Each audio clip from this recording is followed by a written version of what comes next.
वैशाख मास मातम कथा अध्याय 10। आज हम 10वां अध्याय पढ़ेंगे। वैशाख का महीना, जय जय राधा वल्लभ श्री हरिवंश। वैशाख का महीना ऐसा महीना है जो श्री हरि को अति प्रिय है। इसमें स्नान दान तप करने का बहुत गुना होकर फल मिलता है। इसीलिए आप ज्यादा से ज्यादा पुण्य अर्जित करें। किसी तीर्थ पर स्नान करें, तप करें, दान करें, नाम जप करें ज्यादा से ज्यादा, तो उसको आपको काफी ज्यादा पुण्य अर्जित होंगे। अब हम सुनेंगे वैशाख महीने का 10वां अध्याय। मैथिल बोला, हे ब्राह्मण, आपने कामदेव की स्त्री रति का चरित्र सुनाया। आप कृपया अशून्य शयन व्रत धारण करने की विधि कहिए। इसमें क्या दान होता है, कैसे पूजन किया जाता है तथा उसका क्या फल होता है। यह सुन शूरदेव कहने लगे, हे राजन, इसका विधान श्री हरि भगवान ने लक्ष्मी जी से कहा था, वह सब मैं तुम्हें सुनाता हूँ, जिससे श्याम वर्ण लक्ष्मीपति जगन्नाथ संपूर्ण पापों को नाश कर प्रसन्न हो जाते हैं।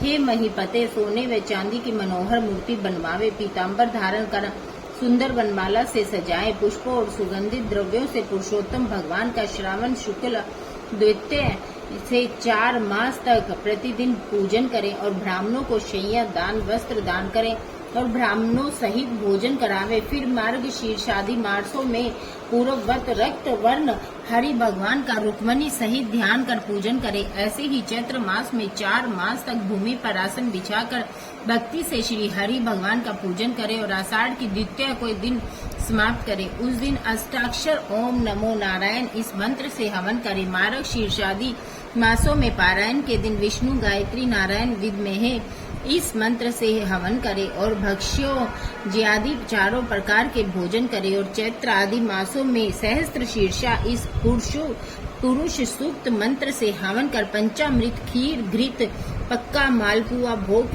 के लिए करावे और लक्ष्मी नारायण को स्नान करा। बीच में श्री कृष्ण जी को सोने व चांदी की मनोहर मूर्ति रख भोग लगावे। फिर केशव आदि नाम से ब्राह्मणों को भोजन करा। श्रद्धा अनुसार 2 वस्त्र और अलंकारों से पूजन करके मालपुआ ब्राह्मण के निमित्त 12वें दिन दे। फिर पूर्व कल्पित प्रतिमाओं को संपूर्ण अलंकारों से आभूषित कर आचार्य को दे और शैया का संकल्प करे। ऊपर लक्ष्मी नारायण का विधिवत पूजन करे। कासे का पात्र दे और ब्राह्मणों को भोजन करावे। दान मंत्र, हे जनार्दन, जैसे आपकी शैया लक्ष्मी से अशून्य है, वैसे ही हे केशव, इस शैया के दान से मेरी शैया अशून्य हो। इस प्रकार भगवान की पूजा कर आप भोजन करें। इस व्रत को पुरुष, सौभाग्यवती स्त्री अथवा विधवा अशून्य शयन के निमित्त धारण करे। जो मनुष्य विष्णु धाम जाने की इच्छा करता है, उसको यह व्रत अवश्य करना चाहिए। इसके करने से जगन्नाथ भगवान प्रसन्न होते हैं, देव दुर्लभ कार्यों की सिद्धि होती है और अनेक प्रजाओं की वृद्धि होती है। अतः जैसे भी बने यह व्रत अवश्य करे। यह वर्णन हो गया।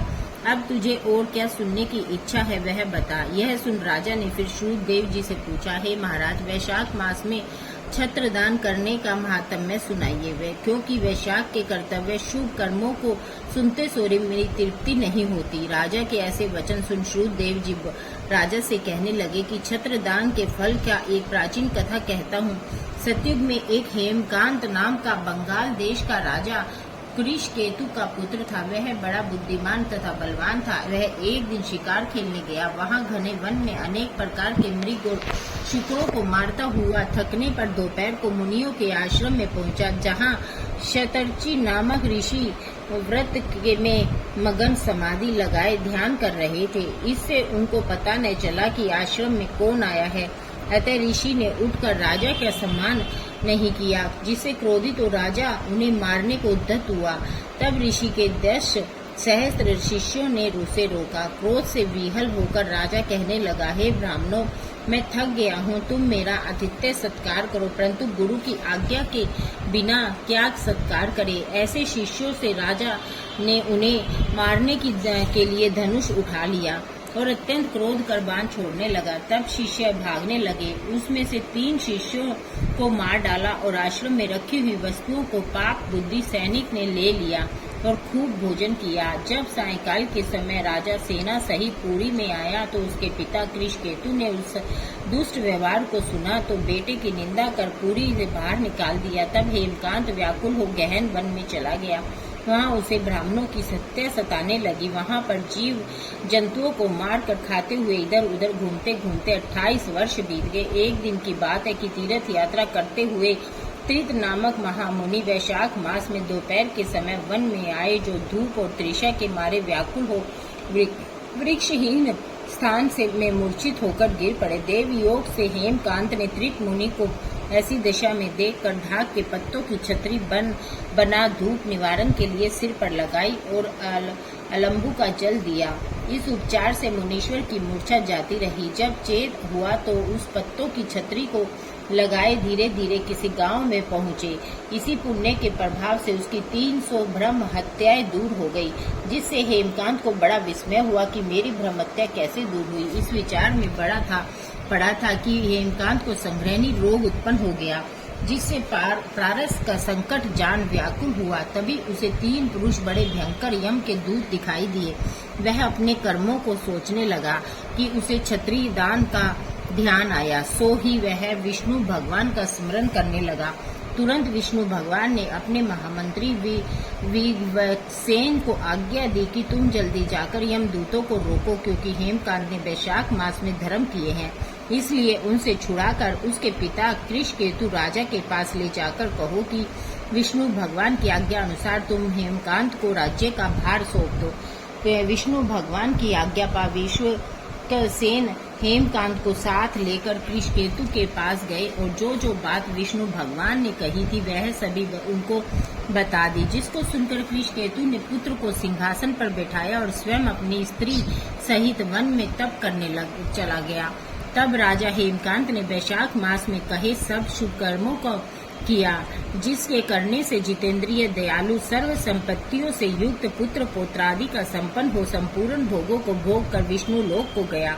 वैशाख मास के धर्मों से अधिक कोई धर्म पापों के नष्ट करने वाला नहीं है और यह सुलभ तथा धर्म अर्थ काम मोक्ष रूप पुरुषार्थ चतुर्दष्ट का दाता है।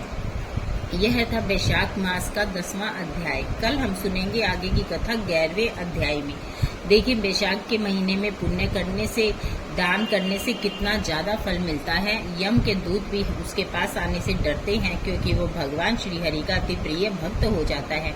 वैशाख के महीने में आटा सींचने का बहुत बड़ा धर्म है। वैशाख के महीने में त्रिवेणी सींचने का बहुत बड़ा धर्म है। पीपल, नीम और बड़, इनकी त्रिवेणी होती है 3, उसको जरूर सींचना चाहिए डेली।